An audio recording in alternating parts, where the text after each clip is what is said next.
And we're recording. Good morning, everyone. Thank you for being here. Today, you have joined Family Focus Resource Center for our Part 3 workshop on IHSS. Today, we will be talking about calculating your IHSS hours. And we're joined here today with Disability Rights California. And we will have this presentation by Nadia, Jeiroudi, which is staff attorney with DRC, as well as we have joining us also Senior Advocate Mary Rios and Lonnie Pfeiffer, both also from Disability Rights California. So I'm going to go ahead and hand it off to them. Thank you, everyone, for joining us today. Thank you very much and welcome again. I'm going to go ahead and share the screen and thank you, Diana, for introducing all of us, making my job a lot easier. So we'll go ahead and begin and turn it over to Nadia. Great. Thank you, everyone. Thank you all for taking the time to join us today. We will be discussing the calculation of IHSS hours. But before I do so, I just want to give a disclaimer. I'm sure you've heard it before, but everything that we will be discussing today does not constitute legal advice or counsel in any shape or form. It's only meant for informational purposes. And also, we do try our best to ensure that this information is up to date. However, laws and policies are constantly changing and evolving. So what may be current right now may not be so in 6 months from now. So just please keep that in mind since you will be receiving these materials. So if you look back on it, that might be the case. All right, how to calculate IHSS hours. We can go on to the next page. Great, so this is divided into many sections, I think, quite a few. And so we're first going to give an overview of IHSS services. So basically the different services that are offered under IHSS, and then we'll get into the bulk of understanding how IHSS hours are calculated. We will provide you with a sample notice of action to see how those hours come into play. And then we will talk about the functional index rankings and the hourly task guidelines, which you will learn about and how they fit in with the calculation of hours, as well as some other resources. Great. Thank you. All right, so overview of IHSS services. So I'm sure you guys all know this, but just to give an overview, IHSS stands for In-Home Supportive Services, and it is essentially a Medi-Cal program for people, including children with disabilities, to remain safely in their homes. So this is an alternative to out-of-home placement, and it provides basic services to individuals who cannot perform the tasks themselves or needs prompting. So it is administered by each county under the discretion of the California Department of Social Services. And in terms of eligibility, those who are eligible for IHSS is essentially any California resident, as long as they're blind, disabled, including children with disabilities, or 65 years of age. They are SSI, SSP, or Medi-Cal eligible, are living in a home or apartment, and cannot live safely at home without assistance. So now IHSS pays for a bunch of services, and we are going to go through each of them. So first we have domestic services. These are general household chores to maintain the cleanliness of the home or space. And this is a pretty vast category. This includes sweeping, vacuuming, washing and waxing of floor surfaces, washing kitchen counters, sinks, cleaning the bathroom, taking out the garbage, cleaning out the stove. It's pretty exhaustive. Changing bed linens. And this also includes miscellaneous domestic services. So when there is a specific service that is identified and documented by a county social worker as necessary for the person to remain safely at home, then it may be obtained. So if someone is in a wheelchair, domestic services would include wheelchair cleaning.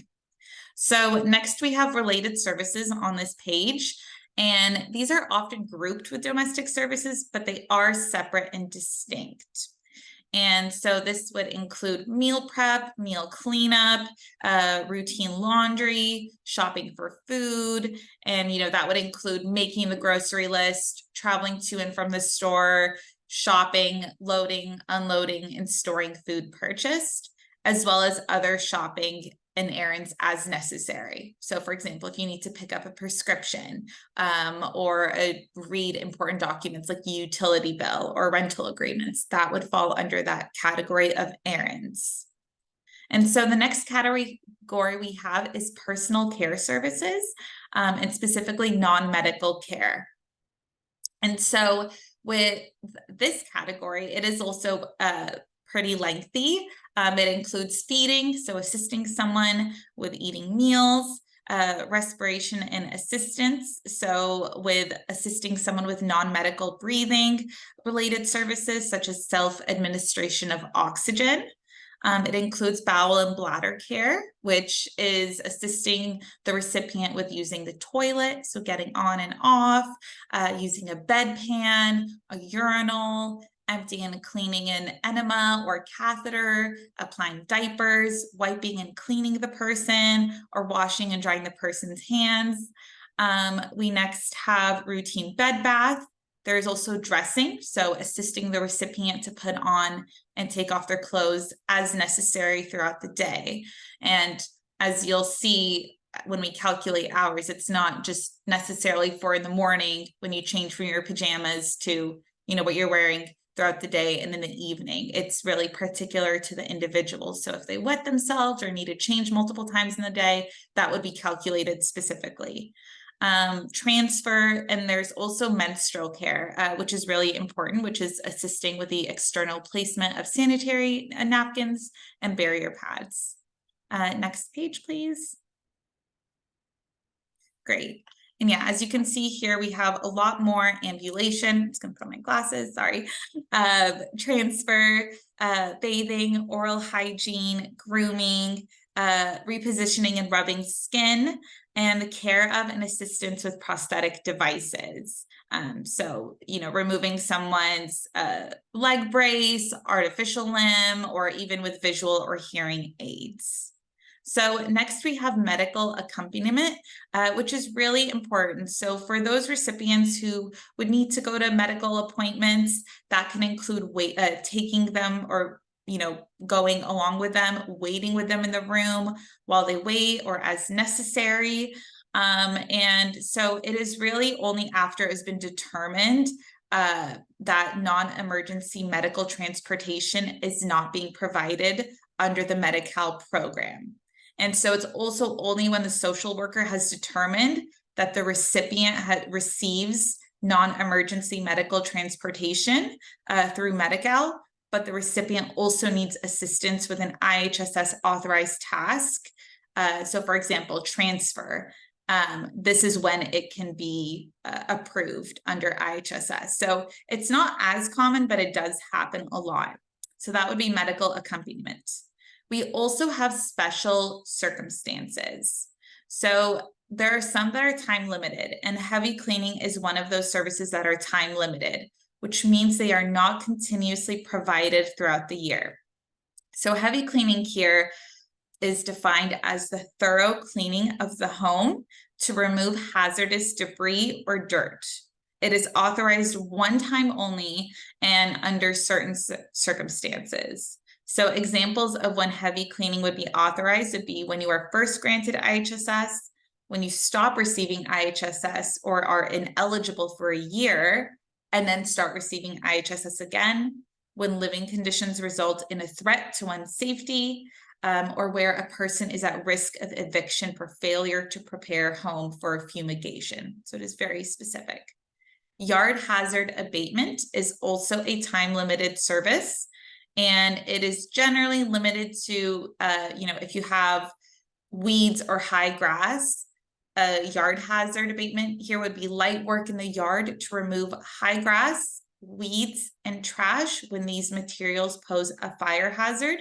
So it's authorized one time only, or shoveling ice or snow. So the removal of ice, snow, or other hazardous substances from entrances and essential walkways when these materials make access to the home hazardous. So California doesn't get a lot of ice or snow, but it does happen in certain areas.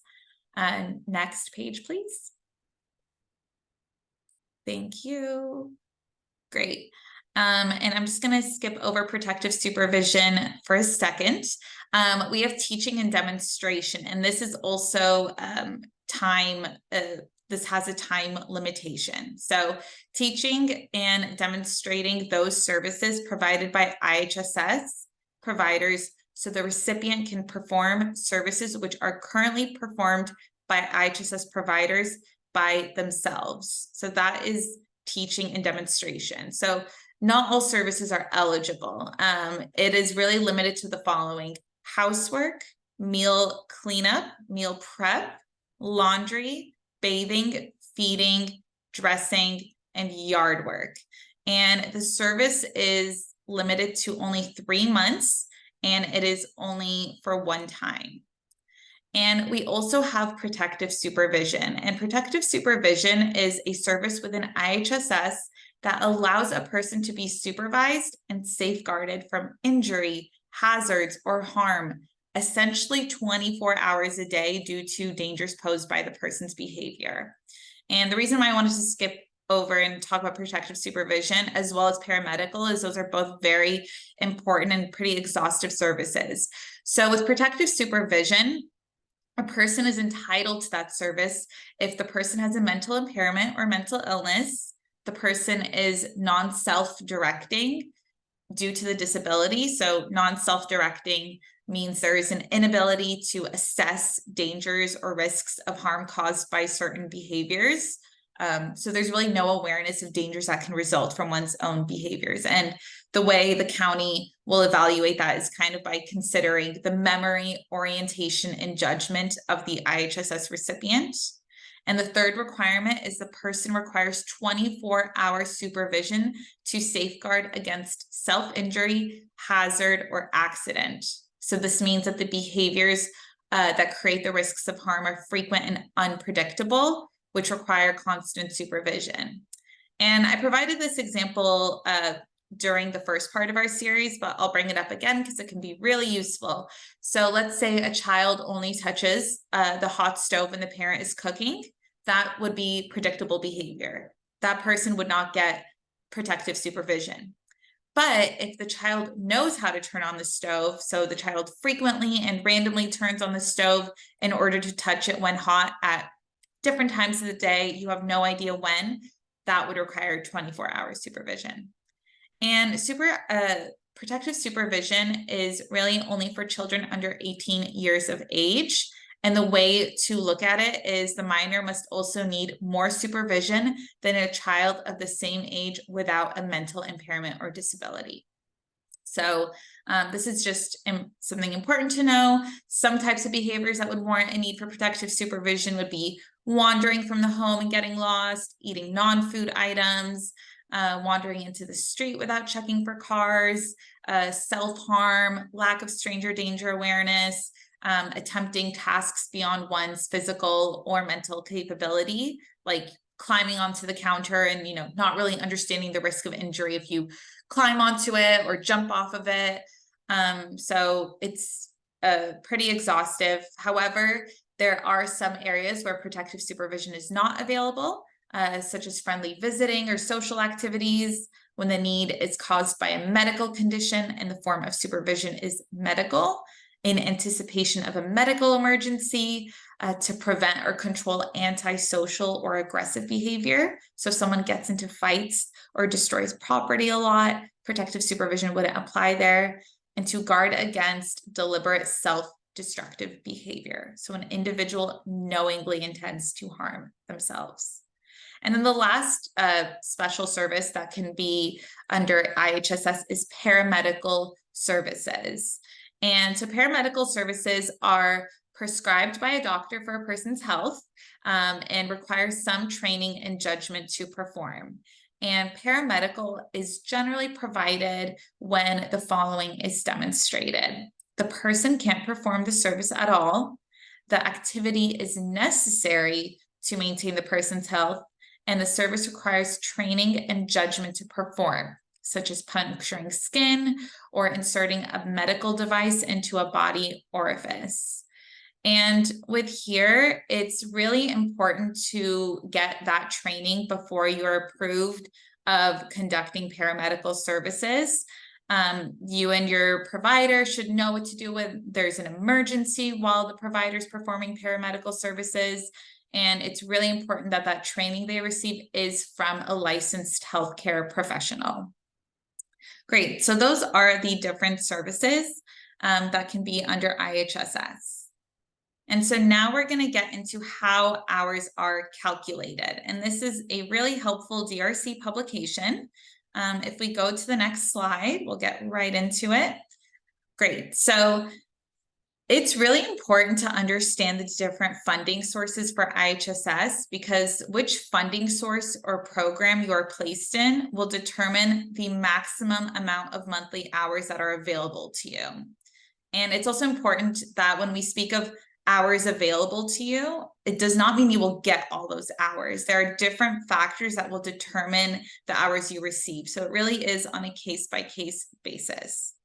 So IHSS has 4 programs. And as we get into them, I just want to note that IHSS establishes maximum monthly hours depending on whether you are considered to be severely impaired or non-severely impaired.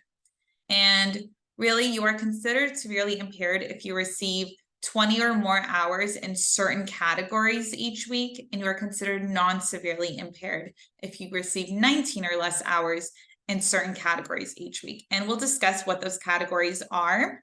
But first, I just want to discuss the 4 programs. So the 4 IHSS programs are the Personal Care Services Program, IHSS Plus Option, IPO, In-Home Supportive Services Residual, IHSS-R, and the Community First Choice Option. So if we scroll down, you will see this chart. Great, thank you so much. So the first program we have is the Personal Care Services Program. And to be eligible for PCSP, you must be receiving full scope Medi-Cal, and your IHSS provider can't be your spouse or parent. And whether you are severely impaired or non-severely impaired, the maximum that is available is 283 hours. So that's the maximum, and that's what's available. But as we mentioned, that doesn't mean you will get all 283 hours if you are placed in this program. It varies, but the maximum you can get is 283. And I also do want to note that you will know which program you're in when you get your notice of action, which we will discuss. It will usually have it there. So anyways, the next program is the IHSS Plus Option, IPO. And to be eligible for IPO, you don't qualify for the first program, the Personal Care Services Program, because either your IHSS provider is your spouse or parent, you receive advance pay, and advance pay is an option for IHSS recipients to receive an advance payment for their monthly services to pay their providers directly, or you receive a restaurant meal allowance, which is given to IHSS recipients who have adequate cooking facilities at their home, but their disabilities prevent them from using the facilities. And if you are severely impaired, you can receive up to 283 hours per month. And if you are non-severely impaired, the maximum you can receive per month is 195 hours. Great. So we next have the IHSS residual. And to be eligible for IHSS residual, you do not receive full scope Medi-Cal or do not receive full scope Medi-Cal with federal financial participation. So this generally means IHSS residual is for lawful permanent residents. So for people who are not citizens but are in the country with documentation. So this is rare, and only about 1.4% of individuals receiving IHSS services are under this program. So if you receive, if you are considered to be severely impaired, The maximum amount of hours you can receive for IHSS-R is 283 hours. And if you are non-severely impaired, the maximum you can receive for IHSS-R is 195 hours per month. And then finally, the fourth program we have is the Community First Choice Option, CFCO. And to be eligible for CFCO, you must be eligible for full scope federal financial participation Medi-Cal and meet a nursing facility level of care. And whether you are severely impaired or non-severely impaired, the maximum you can receive is up to 283 hours per month. However, if you also do receive protective supervision, only 195 hours can be for protective supervision of the 283. And if you are on IPO, but can also be on CFCO, consider switching to CFCO just because it can allow for a greater maximum of hours. All right, if we can go on to the next page, please. Great. All right, severity. So we kind of discussed this with what we mean by, to be severely impaired or non-severely impaired. But as mentioned, the way maximum monthly hours are established is by depending on whether you are considered to be severely impaired or non-severely impaired. And so I mentioned that one is considered to be severely impaired if they receive 20 or more hours in certain categories each week. And so those categories are listed on this page, and they include meal prep, meal cleanup, respiration assistance, bowel, bladder care, feeding, routine bed bath, dressing, menstrual care, ambulation, transferring, bathing, oral hygiene, grooming, rubbing skins, repositioning, help with prosthetics, and paramedical services. So when they add up all your hours within those categories, if it's more than 20 hours, you are considered to be severely impaired. And if you receive 19 or less hours in those categories, you are considered to be non-severely impaired. So that's in this definition for IHSS purposes, that is what severity means. And we do have an example there with regards to severity. So if you go to with regards to alternative resources, which we will get to, if you receive alternative resources in any of those listed services, those hours are included in determining whether a recipient is non-severely impaired or severely impaired. So here, the example that's listed on this page is if you go to an adult daycare center and receive assistance with meal cleanup, then your IHSS monthly hours will not include the assistance you need in cleaning up after lunch. So the lunch cleanup you receive at the daycare will count towards whether you are severely impaired or non-severely impaired. And that is really depending on what program you're in and what your maximum monthly hours are. And if we go to the next page, that example actually ties in with something we will be discussing with proration. But all of this is important for the home assessment. The social worker will assess you in your home to determine what services you need and how much you need for each service. And they will look at those categories. They will then, if applicable, prorate those services and deduct time if there are alternative resources. So now we're going to discuss proration and alternative resources. And we kind of touched upon this in the first basics training, but proration particularly refers to when IHSS services can be met in common among anyone in the home, then the hourly need for that service will be prorated. So if multiple people benefit from the provision of a related or domestic service, then the time it takes to prepare that service is divided equally among everyone who benefits, which includes non-IHSS recipients in the household. So this publication has a really helpful, simple example. If it takes a parent 100 minutes to do weekly laundry for all 5 members of the family, including the parent and the single IHSS beneficiary, then the amount of time allotted to the IHSS beneficiary is 20 minutes, because we have 100 minutes divided by 5 members of the family, and that would be 20 minutes. And the categories that are mainly prorated are domestic services and heavy cleaning and related services. All right, so if we go to the next, great, alternative resources. So alternative resources are essentially IHSS-like services that you receive through other programs, such as a daycare, an adult daycare program, or school. So after determining the amount of alternative resources you receive, the social worker will deduct this time from your total assessed need. So this can include senior centers, respite centers, community resource centers, day programs, daycare. So the example we have here is also really helpful. If you live in a household with your IHSS provider, the provider cleans up after you for breakfast and dinner for both of you. But you go to an adult day program where you receive assistance cleaning up after your lunch. So in the meal cleanup category, and we'll see an example later, there would be a column labeled services you refused or you get from others. There, the county social worker would first add up the total amount of time spent cleaning up for breakfast, lunch, and dinner as a whole. And then the county social worker would make a prorate this, because the cleanup services your provider benefits both you and the provider.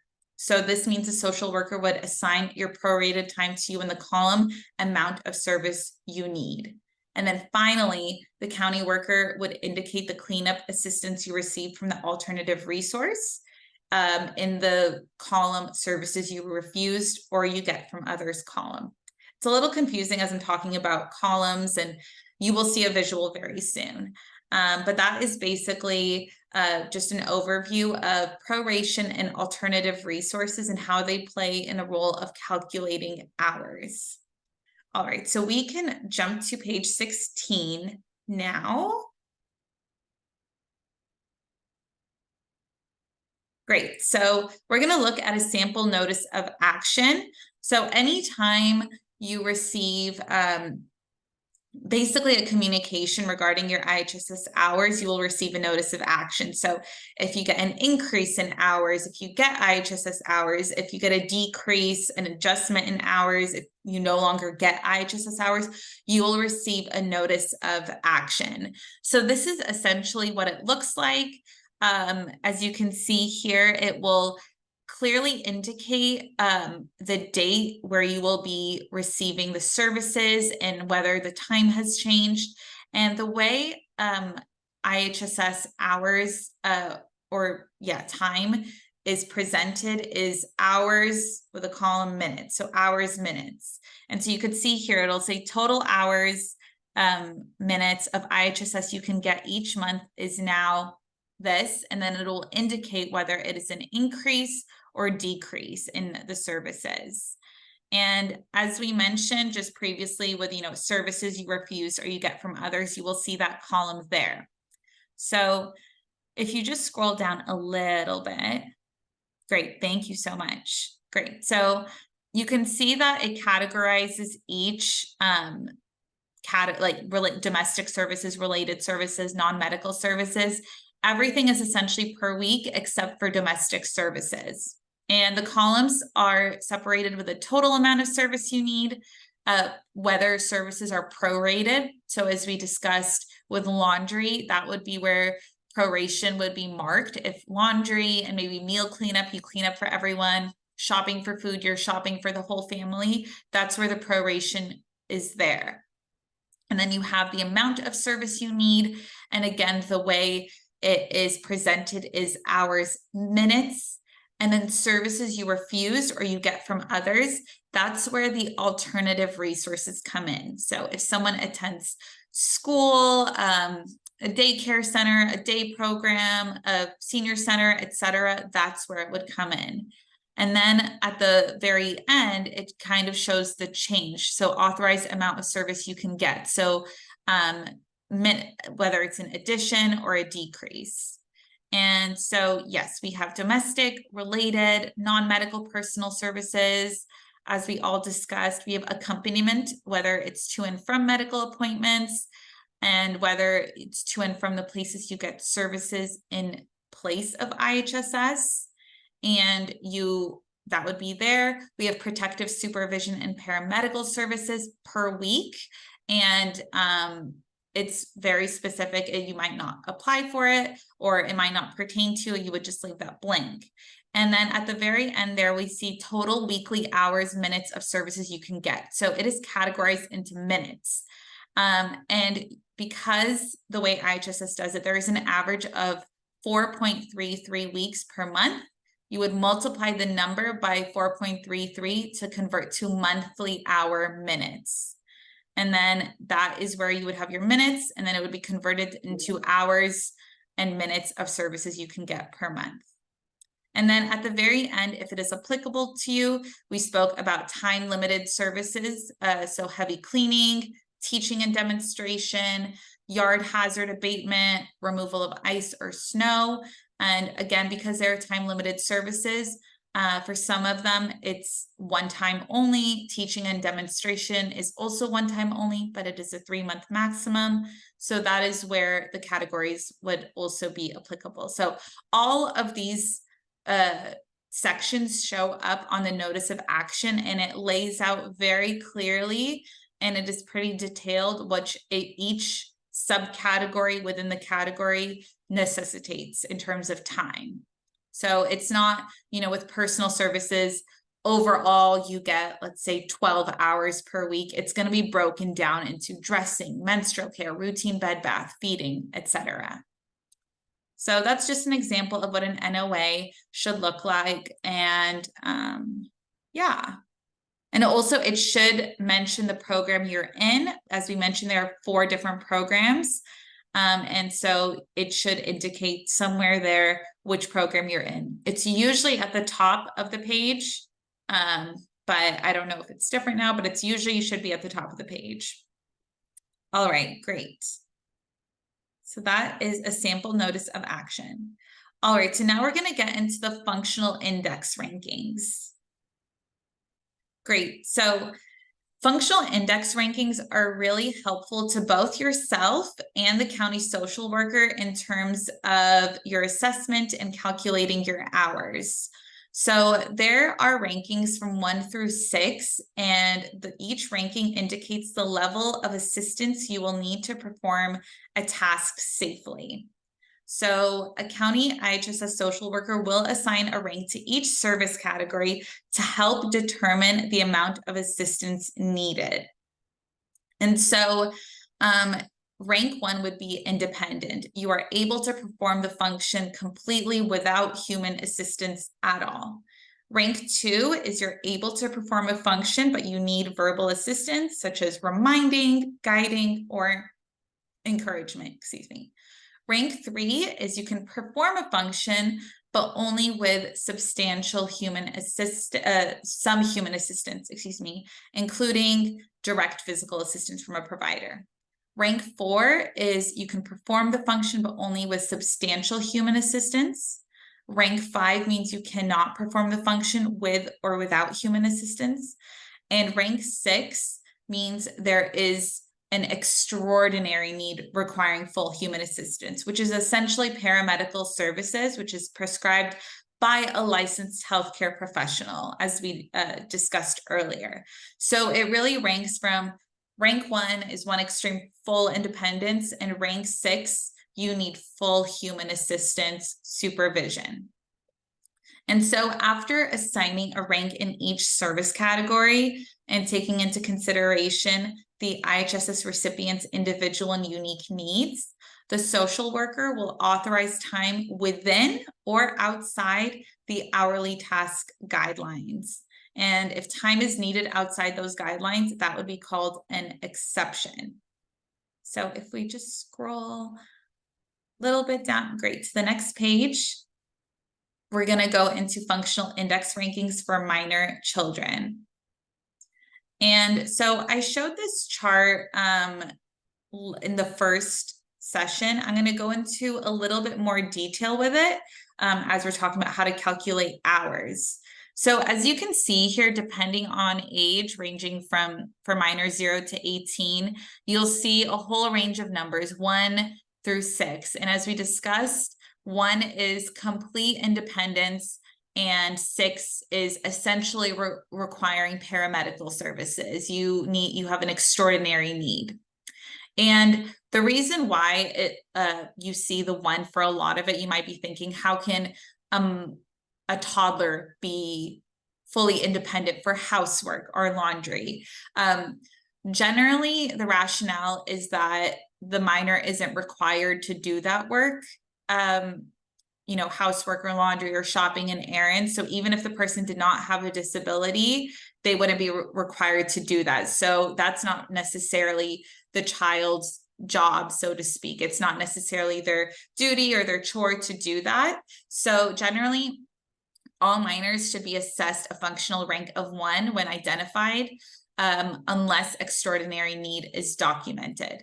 However, this is where that exception comes in. Minors who live with their provider parents must be assessed that functional rank of 1, full independence in housework, regardless of extraordinary need. And then, so with housework, you just see 1 for essentially up until they're 17 years old. And so as the minor gets older, there are more opportunities to be ranked higher in other categories. So with laundry, you would expect, a 14-year-old, if, they don't have a disability, to know how to do laundry, as well as other categories. So meal prep, meal cleanup, ambulation, etc. So with areas that have ranges, I think you can see, 1 through 5, the social worker should use a guide to determine the appropriate functional rank. And there should also be memory, orientation, and judgment ranks that should be assessed. So the county social worker must review a minor's mental functioning on an individualized basis to determine the ranking for each category. So it shouldn't be just assumed that a minor of any age has a mental functioning score of 1. It shouldn't be presumed that they should be fully independent with regards to other categories than housework. So the rationale is, it starts with they should be expected to do tasks independently, but when the social worker looks into each category and the individual needs of the child, that will be assessed differently. So for meal prep and meal cleanup, it really is either 1 or 6, either fully independent or they need extraordinary assistance. With ambulation, there is that range. So that is really up to when the county social worker evaluates the child in your home and bases it off of that. So this is a really helpful resource if you want to do kind of a self-assessment to see where your child would stand. However, these rankings are provided as a guideline only, and each child must be assessed individually. All right, we can go to the next. Great, so these are some criteria resources. Great, so this will help in terms of just kind of getting an idea that should be considered when a county social worker determines each rank and characteristics of the recipients who might be ranked at each level, and that questions that can be asked to help elicit the type of information they need to determine the appropriate functional index rank. So these are not exhaustive questions, but these are just the type of general questions that can be asked to recipients to help determine whether the need exists. So they might ask, what does a typical day look like at home? What challenges do you have during the day due to your limitations? If they see that they're in a wheelchair, perhaps, they'll ask, are there any challenges with regard to transferring, going to the bathroom, going down the stairs, etc. So they'll ask about their limits with regards to daily activities. Also, how do they feel about the status of their health? How does the family, the surrounding environment feel about their health? Are there individuals helping you? in what capacity, how much has your health or condition changed in the past year, how long do you feel you will need this service. That is really important because sometimes in certain categories of frequency, the minutes are very important.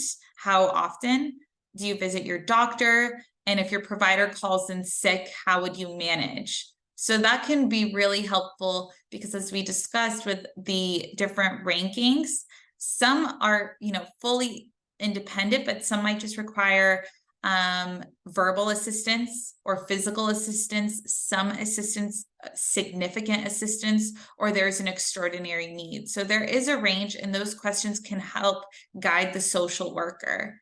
And so there are some pieces of information that can be given to the recipient, and that is reinforced at each initial and reassessment.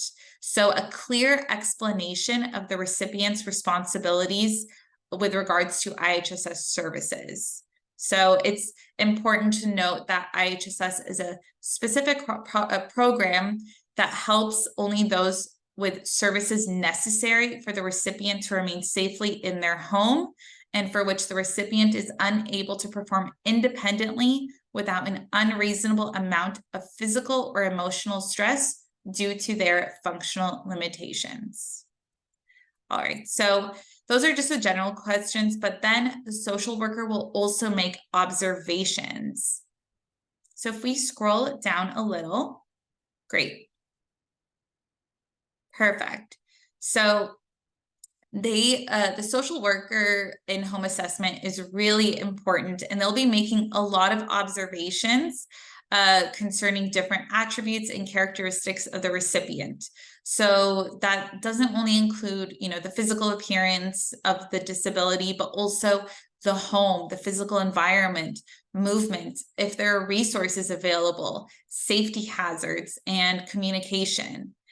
And when we spoke, for example, with protective supervision, the certain categories that are looked at are, whether someone is self-directing, so memory, orientation, and judgment. That is also a consideration here during this assessment. So whether someone has endurance, what their mental activity is like with regards to physicality, so getting up from a chair, ambulating, standing. So those functions can usually be observed by noting how the recipients are they opening the door for you? Are they sitting on the couch waiting for you? Are they unable to open the door for you? Do they shake your hand? Do they show you around the home? Or, are they just kind of subjected to one area because they can't move around? So these are all considerations, and it's really important to note that, this assessment should take, a couple hours, an hour to 2 hours, depending on the person's need. But if there is something, perhaps the individual's behavior was not taken into account for that day. Let's say the person typically wets themselves quite often, but for some reason in these 1 to 2 hours, the individual didn't wet themselves. That's something you should still mention to the county social worker, because you might not be getting the hours that you need. So it's really good to take notes when the social worker is there, take note of when they first arrived, when they left. It's good to be exhaustive of the information that you provide, because if you don't, you may not get the hours that you need. All right, if we go down a bit. Great. So again, as mentioned, the functional index rankings will play a huge role with how hours are determined, and it'll be determined by giving a ranking in each category. So again, we have rank 1, independent, rank 2, you need some verbal assistance, 3, you need some physical assistance, 4, substantial human assistance, 5, you can't perform the function with or without. Rank 6 is the extraordinary need, paramedical services. And the variable functioning. So if the functioning varies throughout the month, the ranks should reflect the level of functioning that occurs a majority of the time in a given week or month. So if someone can sometimes perform a function with verbal assistance, but sometimes they may need human assistance. That should be taken into account. So that's just something to know as well. And that's really not discretion, but this is something that the county social worker should look out for. All right, if we go down. Okay, so we're gonna just kind of go over not all the services, but just an overview of the type of observations and questions that would be asked with the major umbrella categories. So domestic, related, personal services. So as we mentioned, domestic services are limited to sweeping, vacuuming, washing and waxing of floors, washing kitchen counters and sinks, cleaning the bathroom, storing food, taking out garbage, dusting and picking up, cleaning the oven and stove, the yard, changing bed linen, light bulbs, wheelchair cleaning, and changing or recharging wheelchair batteries. So with regard to domestic services, these are some of the observations that the county social worker might take with regard to how many hours that you will receive. So the condition of the home, is there a lack of cleanliness? Is it sanitary? Does the individual lack, basic hygiene? Or sorry, that's for personal services, but is the state of the home due to a functional limitation, or is it a conscious choice? So in other words, is the person just a really messy, unhygienic individual that is being reflected in the household? They don't do the dishes, laundry hasn't been done, it's really dirty, or is it because of their disability? So that's a really important differentiation. Is there visible mold, garbage buildup? The garbage hasn't been taken out in a while. The odor of the home. Does it appear that the recipient attempted to clean portions of the home but was unsuccessful? So they tried to do the dishes but stopped halfway because of their disability. And would the condition of the home warrant heavy cleaning or health and safety referrals? So adult protective services or code enforcement. So this is also when those specific services we talked about, the time limited services, that could end up applying here. So some questions that might come up from the county social worker would be, how would you describe your ability to clean your home? What help would you need to keep the house clean? Do you consider the house clean to your standards?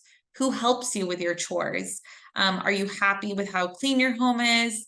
Do you often find yourself tripping or running into things? What chores can you do on your own? And if you cannot clean your home, is there anyone you can ask for help?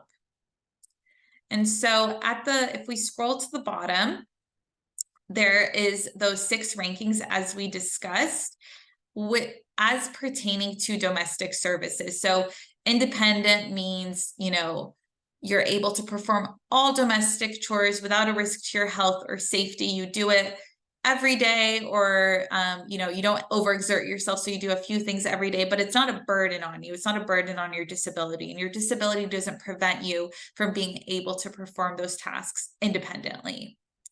And so rank 2 with regard to domestic services is you can physically complete the task, but you may need your IHSS provider to remind you, hey, let's do the dishes. It's time to make the bed. It's time to take out the trash, perhaps because they have memory problems or confusion. With rank 3, with regard to domestic services, this might require some physical assistance, as mentioned before. So let's say the recipient has a physical condition that doesn't allow them to, bend down, clean small areas. So they might be able to do other chores, such as doing the dishes and, making the bed, but they might need someone to help with regard to washing or waxing the floors in the bathtub and the toilet. If we scroll down a little bit, rank 4, that's where they're able to perform a few chores, again, with help from another person with more of a substantial need. And so with this one, the provider really is starting to do some more of the tasks because the recipient perhaps has some persistent weakness or fatigue. Rank 5 means they really cannot perform any task and they're totally dependent on others for domestic chores. So that's where it would be there. And of course, rank 6 is the level of paramedical. So again, we have here preparation of meals, meal cleanup, that falls under related services. It's not domestic services, it's related. And we kind of went over all the different categories of meal prep and meal cleanup, but the observations that a county social worker might have with regard to meal prep and meal cleanup is the recipient forgetful? Are there any signs of cooking? You know, maybe you tried to make some eggs and you just kind of stopped halfway. To what extent is the recipient's movement limited? Can the recipient stand for extended or short periods of time? That's really important if you're in the kitchen. Does the recipient appear adequately nourished and hydrated? Are the recipient's clothes too large, indicating probable weight loss? Is there rotten food or dirty dishes, pots, pans around the kitchen or area where the recipient eats? Are there burn marks in the kitchen or evidence of fires? Is there a lot of takeout food packages in the home? You know, the person might not be able to have meal prep or meal cleanup because of their disability, so they're just ordering food. And so those are some observations. Questions would be, you know, what type of meals do you typically eat? Are you able to prepare and clean up your own meals? What is limiting your ability to meal prep, meal cleanup? If you don't make the meal, who typically does? What's your routine for making and cleaning up your meals? And have you ever hurt yourself preparing your meals? Are the type of meals you eat affected or limited by your ability or limitations? If someone, due to their disability, really can't use the stove or oven or microwave or toaster because of their disability and is really only limited to dry foods, that's a huge consideration. So it's really not just, oh, can this person prep the most basic meals? Are they eating? They really get into more of the intricate matters of meal prep, meal cleanup to make sure the person is eating a meal that nourishes themselves. So yeah, these are just some questions. And again, similarly to domestic services, rank 1 through 6 with regard to specific meal prep, meal cleanup. So meal rank 1, independent. They can essentially do everything, prepare their own meals, clean up after every meal. Rank 2, they might just, need reminders, verbal guidance to prepare all meals, like, hey, you forgot the onion in this meal, or, hey, don't forget to put away the dishes in the cupboard after. 3 requires some assistance from the other person to prepare and clean up. So the recipient here can reheat meals, make a sandwich, get snacks, but they might not be able to wash dishes because of the inability to hold on to dishes. So that would be a rank 3. Rank 4 is substantial assistance. So the recipient may not be able to cook due to the inability to stand for a short period of time or to use the stove, but they're able to use the microwave and can retrieve items that are already prepared. Rank 5 is you cannot perform any task. So you're totally dependent on your IHSS provider to prepare and clean up meals. All right, if we scroll down, please. Great, thank you. So laundry is another related service. We don't have to go too much into it, but again, these are some observations with related to laundry. The observations of their range or of motion. Would that limit or hamper their ability to use the necessary tools to perform laundry tasks? Are their clothes stained? Do they carry an odor? Is that due to the laundry, inability to conduct laundry services? How accessible are the resources to the recipient's home? So those are just some observations. And again, questions would be very unique after observing the individual. So are you able to do laundry by yourself? What part is the hardest? Is there any part that you can do by yourself? What is the reason why you can't? Who is helping you right now? How often do you change your clothes and bed sheets? How often do you do laundry? If it's very infrequent, why? Is it because of your disability? And again, rank 1 through 6, it's pertaining to laundry.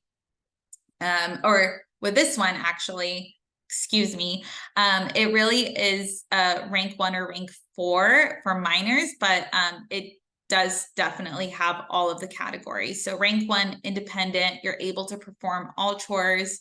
Rank 4 is with most tasks. So you may be able to do some laundry tasks. And the reason why there are fewer rankings here is because generally there's not that much of a scale for laundry tasks. All right, so you'll typically have those observations and questions again within each category of the umbrella category. So with domestic services, you'll have that, you know, for housework, all that kind of stuff.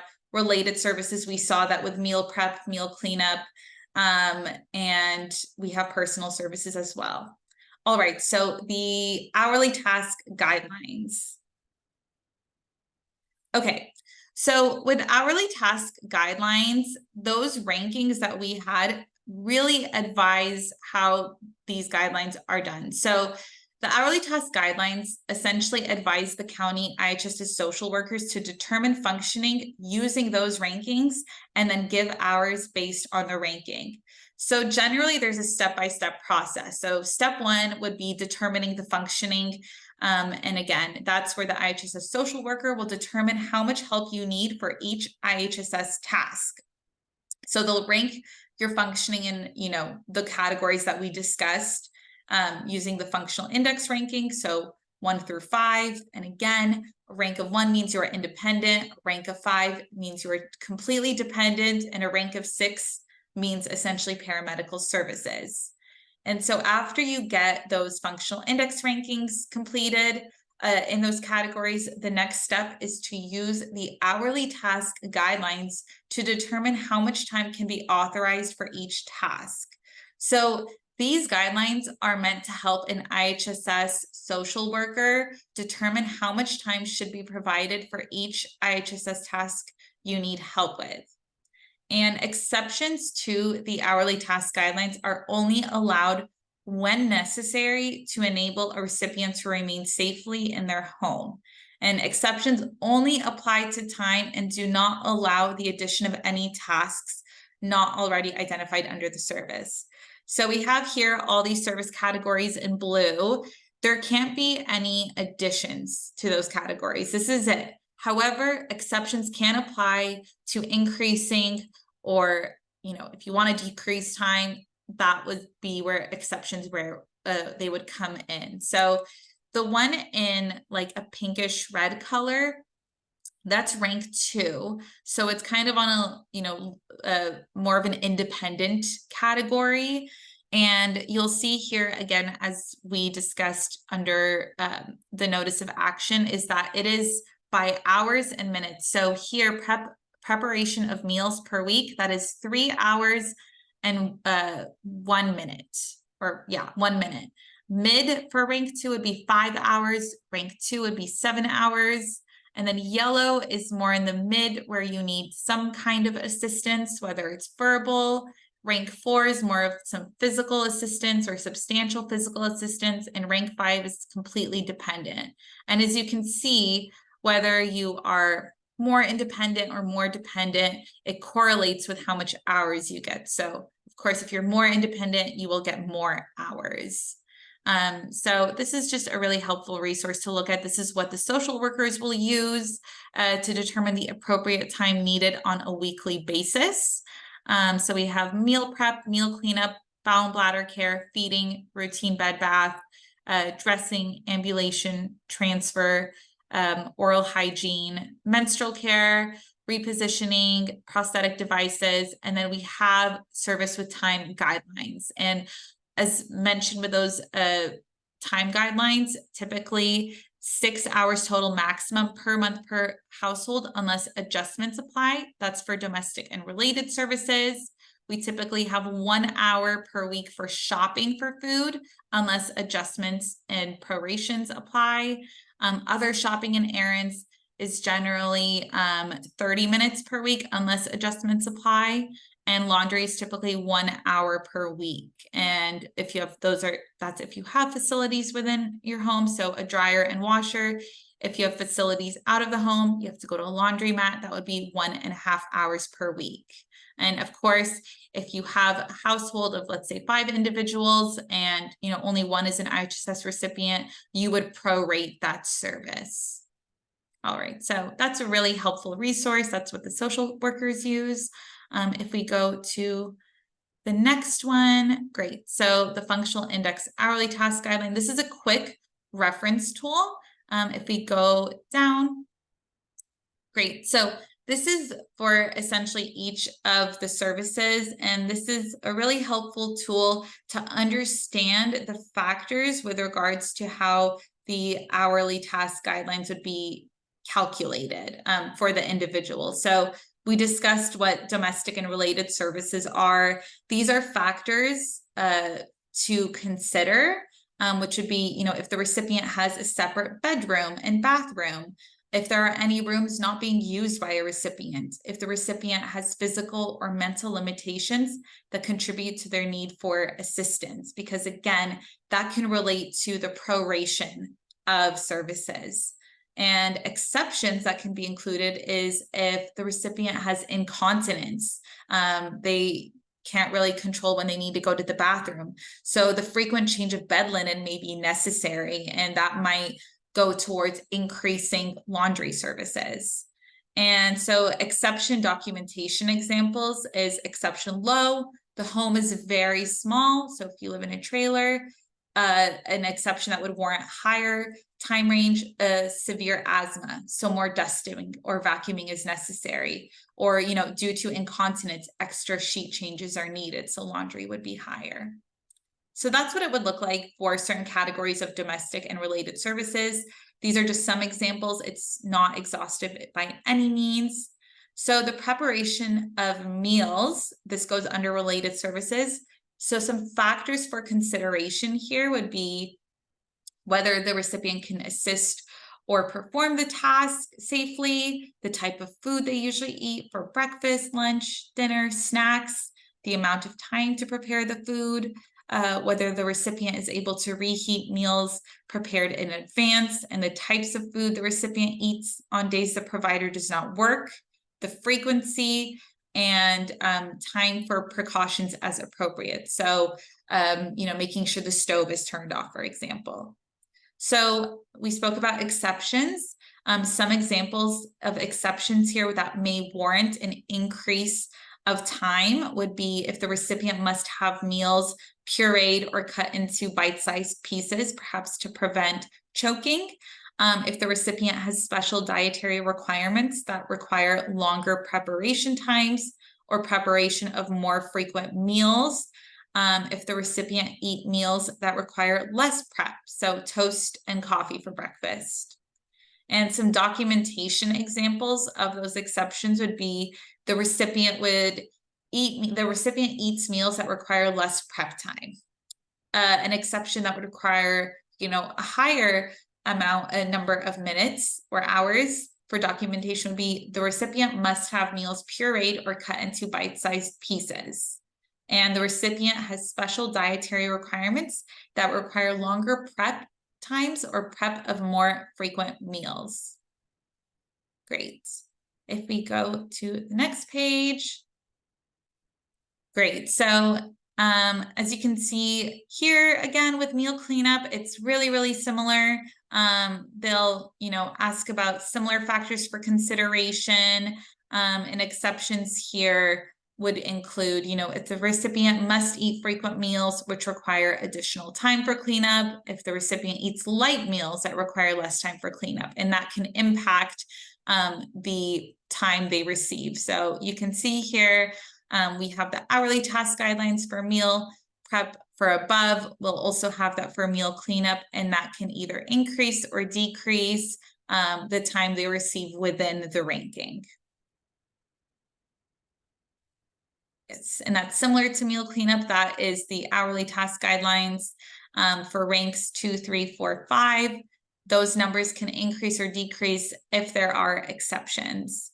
And then finally, we have laundry under related services. And, factors for consideration to warrant exceptions would be whether the recipient has a washer, the capability to dry clothes on the premises or in the home. So if they have a dryer, whether the recipient has the capability to handle laundry, if the recipient's laundry is washed separately from other members in the household, that's where we would prorate. And if the recipient has incontinence or other issues which create extra laundry, as we discussed, that can warrant more time for laundry. So this is just something to consider. So this is just an additional resource from the California Department of Social Services with regards to the hourly task guidelines and understanding the different services and how they are calculated. So this is the last page of the presentation. You will be receiving all those materials, and within each of those sections, there are links that are really helpful with regards to if you just want to learn more about them, if you want to understand the basis of the law behind them. And yeah, so I guess we can stop the recording now and take some questions. Sure. Let me go ahead and pause.